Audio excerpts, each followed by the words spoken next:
Hello everyone, मैं हूं अनुज और आप देख रहे हैं मेरा चैनल लीगल करेंट्स। तो पिछले वीडियो में हमने समझा कि कॉन्स्टिट्यूशन का क्या मतलब होता है, कॉन्स्टिट्यूशन की जरूरत क्यों होती है और अच्छे कॉन्स्टिट्यूशन के क्या-क्या एसेंशियल्स होते हैं। साथ ही हमने ये भी जाना कि सोर्सेस क्या हैं इंडियन कॉन्स्टिट्यूशन के, जिसका डिस्क्रिप्शन में आपको लिंक मिल जाएगा जिस वीडियो का। अब आप आज हम बात करते हैं मेकिंग ऑफ इंडियन कॉन्स्टिट्यूशन। तो मेकिंग ऑफ इंडियन कॉन्स्टिट्यूशन में हम क्या समझेंगे? हम समझेंगे कि प्री कॉन्स्टिट्यूशन पीरियड में क्या क्या हुआ, कैसे कॉन्स्टिट्यूएंट असेंबली की डिमांड रखी गई, वर्किंग क्या थी कॉन्स्टिट्यूएंट असेंबली की, और कॉन्स्टिट्यूशन कैसे बना, कब उसका एनफोर्समेंट हुआ, कब एनेक्टमेंट हुआ, और साथ ही ड्राफ्टिंग कमेटी जो थी कॉन्स्टिट्यूशन की उसके कौन कौन मेंबर्स थे। चलिए शुरू करते हैं आज का वीडियो और समझते हैं कि इंडियन कॉन्स्टिट्यूशन कैसे बना, मेकिंग ऑफ इंडियन कॉन्स्टिट्यूशन। तो शुरू करते हैं प्री कॉन्स्टिट्यूशन पीरियड से। प्री कॉन्स्टिट्यूशन पीरियड में ईस्ट इंडिया कंपनी का एस्टैब्लिशमेंट हुआ। क्वीन एलिजाबेथ जो थी उन्होंने रॉयल चार्टर ऑफ 1600 को पास किया। अब इस रॉयल चार्टर ऑफ 1600 के थ्रू क्या क्या हुआ वो समझते हैं। इसके थ्रू ईस्ट इंडिया कंपनी का इनकॉर्पोरेशन हुआ। इसके थ्रू कॉन्स्टिट्यूशन बना ईस्ट इंडिया कंपनी का। जो मेंबर्स थे ईस्ट इंडिया कंपनी के, उन्होंने इनकॉर्पोरेट, सारे मेंबर्स ने एक जनरल कोर्ट को इनकॉर्पोरेट किया। जनरल कोर्ट में कोर्ट ऑफ डायरेक्टर्स को अपॉइंट किया और कोर्ट ऑफ डायरेक्टर्स की रिस्पॉन्सिबिलिटी पूरी ईआईसी को मैनेज करने की दी। साथ ही इस रॉयल चार्टर ऑफ 1600 के थ्रू ईस्ट इंडिया कंपनी को लेजिस्लेटिव पावर्स मिली 15 साल के लिए, जिसमें कि वो कोई भी लॉ बना सकते थे, कोई भी लॉ रिपील कर सकते थे, साथ ही पनिश कर सकते थे वायलेशन फॉर लॉज के लिए। और इसी चार्टर के थ्रू ईस्ट इंडिया कंपनी ने अपने सेंटर्स एस्टैब्लिश किए। तो पहले सेंटर्स एस्टैब्लिश किए मद्रास में और सूरत में, और बाद में later on Calcutta, Madras and Bombay became the chief settlement centers of east India company. फिर आता है चार्टर ऑफ 1661। तो पहले तो समझना जरूरी है कि इस चार्टर को लाने की जरूरत ही क्यों पड़ी, क्योंकि ईस्ट इंडिया कंपनी ने इस चीज को रियलाइज किया कि वो सही से मैनेज नहीं कर पा रही है और उसके पास पावर्स कम है। यानी कि वो सिर्फ प्रेसिडेंसीज को रेगुलेट कर सकती है या प्रेसिडेंसीज के ऊपर अपना राज कर सकती है, लेकिन पूरी टेरिटरी पे नहीं कर सकती है। तो इसीलिए चार्टर आया 1661 और इस चार्टर के थ्रू ईस्ट इंडिया कंपनी को रिकॉन्स्टिट्यूट किया गया और मोर पावर्स और ज्यादा पावर्स और कमांड्स दी गई। इसी के साथ गवर्नर और काउंसिल को अपॉइंट किया गया हर सेटलमेंट के लिए। तो अभी तक आपने जाना होगा कि 3 सेटलमेंट थे, 3 चीफ सेटलमेंट थे बॉम्बे, मद्रास और कैलकाटा में। और इन 3 सेटलमेंट्स के लिए एक एक गवर्नर और एक एक काउंसिल को अपॉइंट किया गया। साथ ही पूरी पावर्स दी गई, जिससे कि east India company other than presidencies या अदर देन सेटलमेंट्स वो अपने टेरिटरी, सारी टेरिटरी पे राज कर सकेगी। फिर आता है चार्टर 1726 का। अब क्योंकि तीन सेटलमेंट्स, तो 3 चीफ सेटलमेंट सेंटर्स थे, यहाँ पे यूनिफॉर्मिटी नहीं थी जुडिशियरी की, और इसीलिए यूनिफॉर्म जुडिशियल सिस्टम को एस्टैब्लिश किया गया 1726 के चार्टर के थ्रू। और इसी के थ्रू हर सेटलमेंट में सेंटर्स पे एक मेयर और 9 एडवोकेट्स का अपॉइंटमेंट भी अप्रूव किया गया। और इस चार्टर के थ्रू ही पावर्स को ट्रांसफर किया गया। अब तक जो पावर्स ईस्ट इंडिया कंपनी के पास थी, वो सारी पावर्स गवर्नर इन काउंसिल को दे दी गई। मतलब हर प्रेसिडेंसी के पास पावर थी उस प्रेसिडेंसी को रूल करने की। So this was a major shift through this charter and this continued till 1757। In 1757 major events occurred, बहुत सारे इश्यूज, बहुत सारे इवेंट्स हुए जिसकी वजह से पूरे लीगल सिस्टम का फेट बदल गया। और कुछ कुछ हैं, जैसे कि बैटल ऑफ प्लासी हुआ दीवानी राइट्स को एक्वायर कर लिया गया, या बैटल ऑफ बक्सर हुआ 1764 में, और फाइनली 1773 में एक रेगुलेटिंग एक्ट आया, रेगुलेटिंग एक्ट ऑफ 1773। और ये रेगुलेटिंग एक्ट है, इसको ब्रिटिश पार्लियामेंट लेके आई थी। क्यों लाई थी? इसका ऑब्जेक्टिव था कि ईस्ट इंडिया कंपनी को अपने कंट्रोल में लेके आना और रिफॉर्म्स लेके आना, करप्शन को खत्म करना और सुप्रीम कोर्ट को एस्टैब्लिश करना। और इसी के थ्रू 1774 में सुप्रीम कोर्ट को एस्टैब्लिश किया गया था।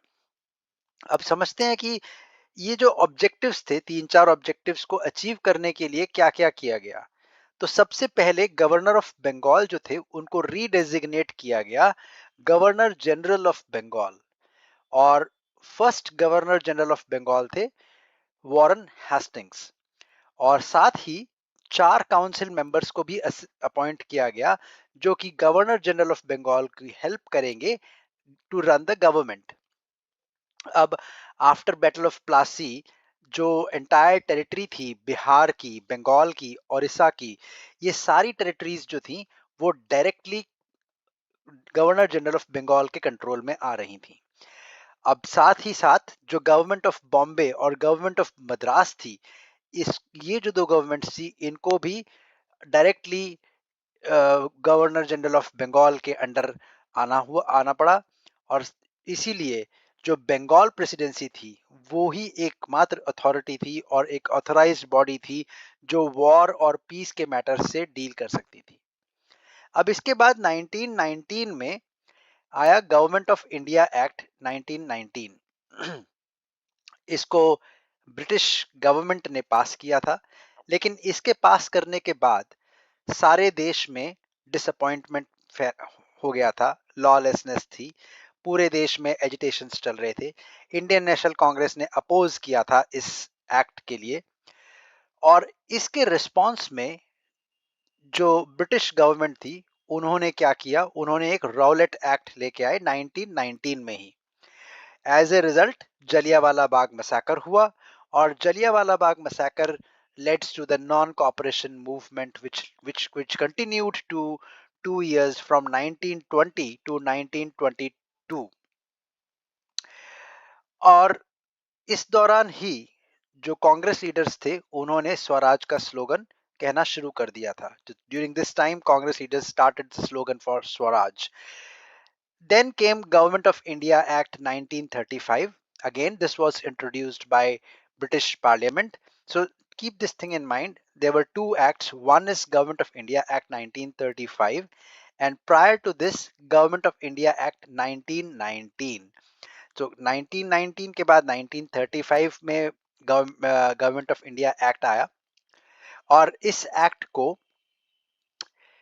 इंडियन नेशनल कांग्रेस ने रिफ्यूज कर दिया एक्सेप्ट करने से, क्योंकि इसमें कोई भी इंडियंस का पार्टिसिपेशन नहीं था, और कॉन्स्टिट्यूएंट असेंबली की डिमांड की।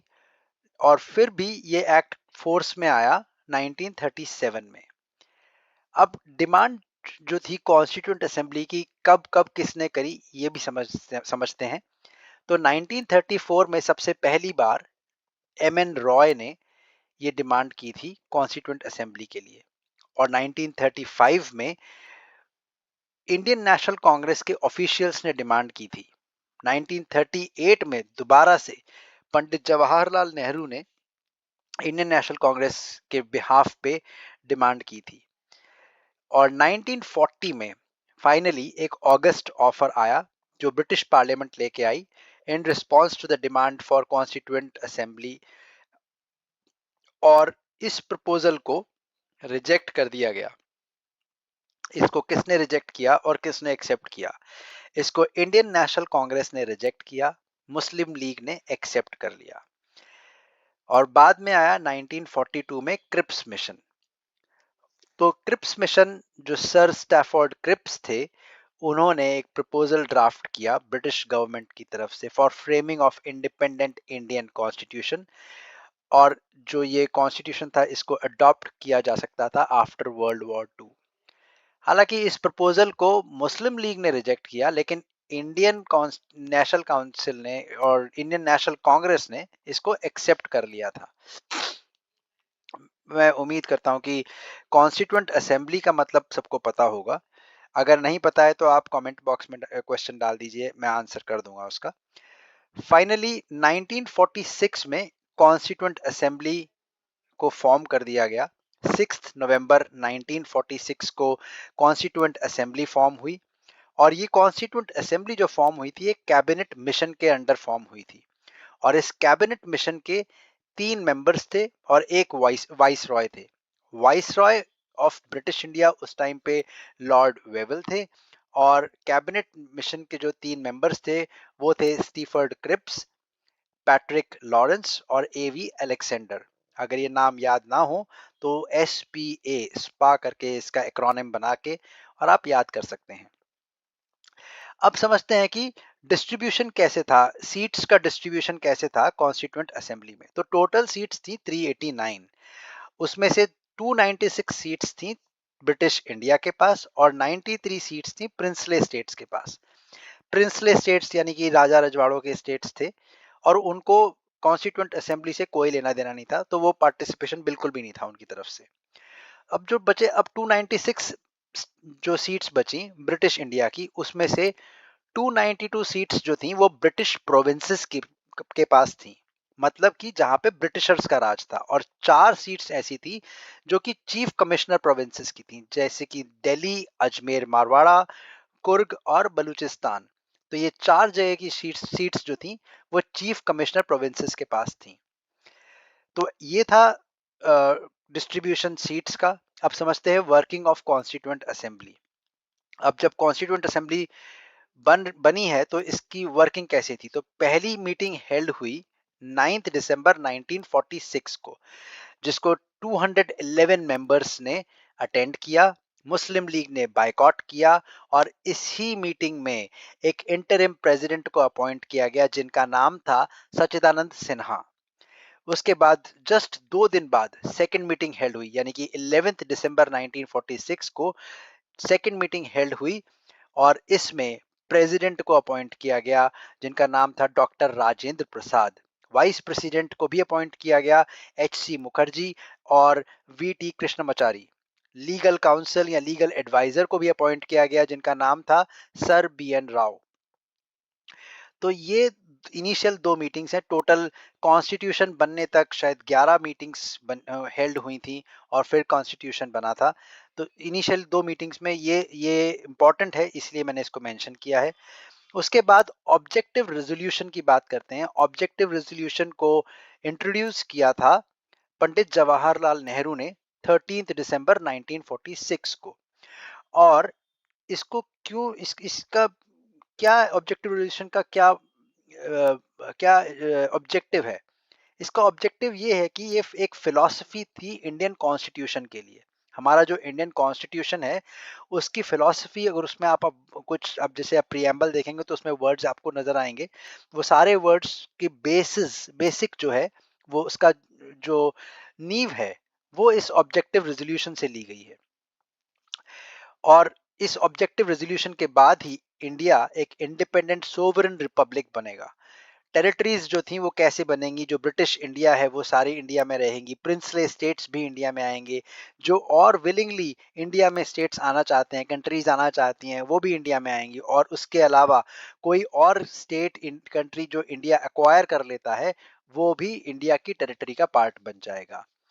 कॉन्स्टिट्यूएंट असेंबलीज कैसे डिमार्केट करेंगी बाउंड्रीज को, उन स्टेट्स या उन यूनिट्स को। उस टाइम पे स्टेट्स और यूनियन टेरिटरीज नहीं होती थी, उस टाइम पे यूनिट्स होती थी।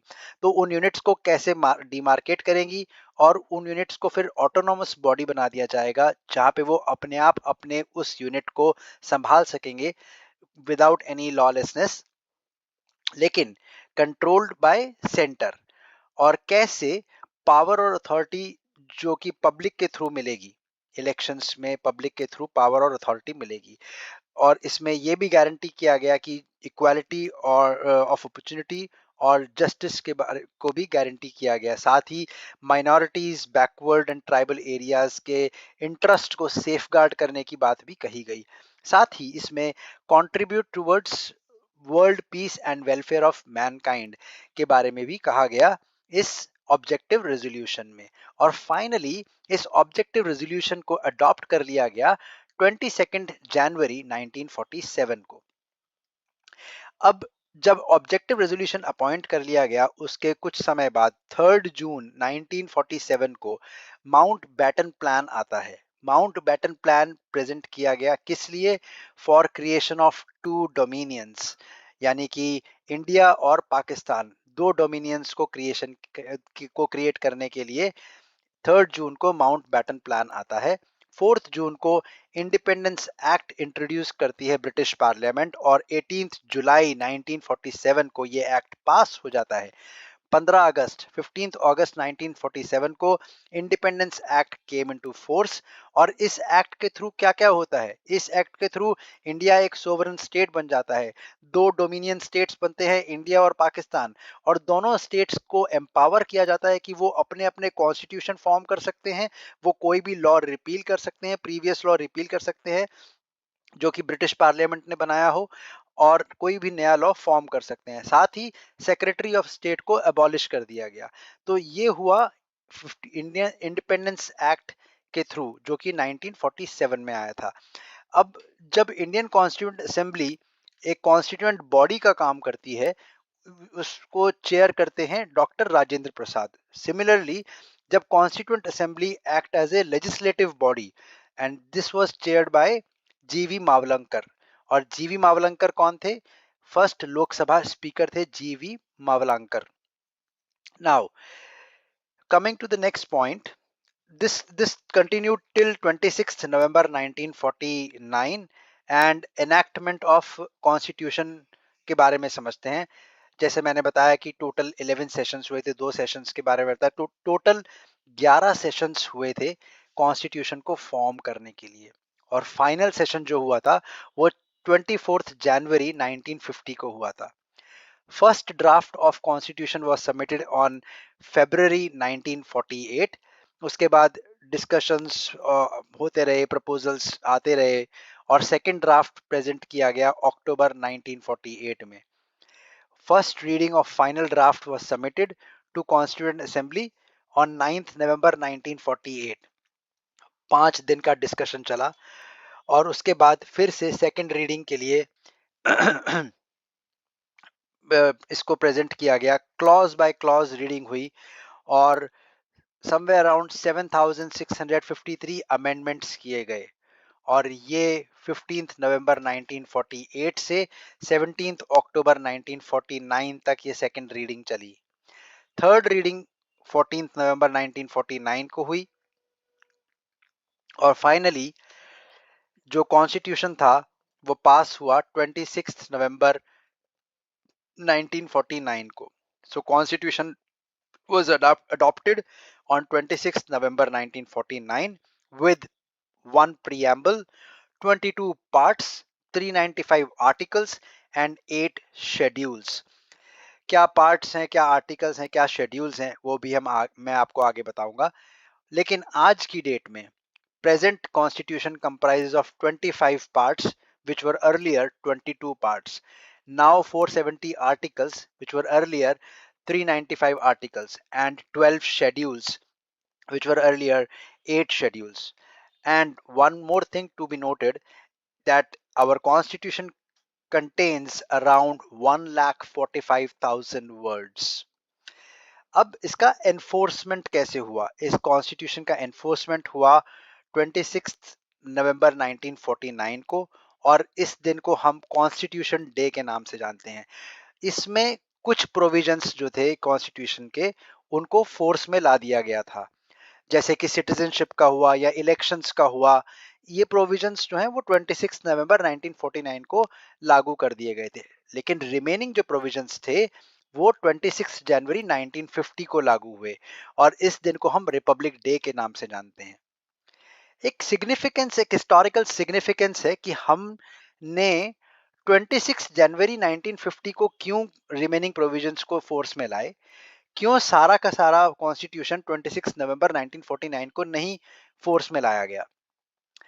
तो इसका हिस्टोरिकल सिग्निफिकेंस ये है कि 26 जनवरी 1930 यानी 20 साल पहले एक लाहौर सेशन था, उसमें पूर्ण स्वराज की डिमांड की गई थी। और तभी ये डिसाइड किया गया था कि जब भी हमारा कॉन्स्टिट्यूशन होगा, जब भी हमारा स्वराज होगा, तो हम इस दिन को मेमोराइज करेंगे। तो 20 साल बाद 26 जनवरी 1950 में हमने इसीलिए 26 जनवरी 1950 में बाकी के प्रोविजंस को फोर्स में लाए, और इसको मेमोराइज करने के लिए हम रिपब्लिक डे भी बनाते हैं। अब समझते हैं कि ड्राफ्टिंग कमेटी में कौन कौन था। इसकी इसकी कॉन्स्टिट्यूशन की ड्राफ्टिंग कमेटी में कौन कौन था। तो कॉन्स्टिट्यूशन की ड्राफ्टिंग कमेटी में चेयरमैन जो थे वो डॉक्टर बी आर अम्बेडकर थे, और इन्हीं को फादर ऑफ कॉन्स्टिट्यूशन भी कहा जाता है। Doctor K M Munshi, Syed Mohammad Saadulla, N Madhava Rau, N Gopalaswami Ayyangar, Krishnaswami Ayyar, T T Krishnamachari, ये 7 लोग जो थे, including the chairman, these were the people involved in the drafting committee of constitution। तो ये था आज का वीडियो। आई होप आपको ये वीडियो पसंद आया होगा। नेक्स्ट वीडियो में आपको और जानकारी मिलेगी कॉन्स्टिट्यूशन के अराउंड, प्रीएम्बल के अराउंड। और अगर आपको ये वीडियो अच्छा लगा तो please do like, subscribe, comment and share this video. In case you need the notes, the hand written notes, आपको डिस्क्रिप्शन बॉक्स में मैंने ईमेल एड्रेस दे रखा है, यहाँ पे भी शो हो रखा है, legalcurrents@gmail.com। You can contact me and ask for the notes। Thank you everyone, have a great day, bye and take care।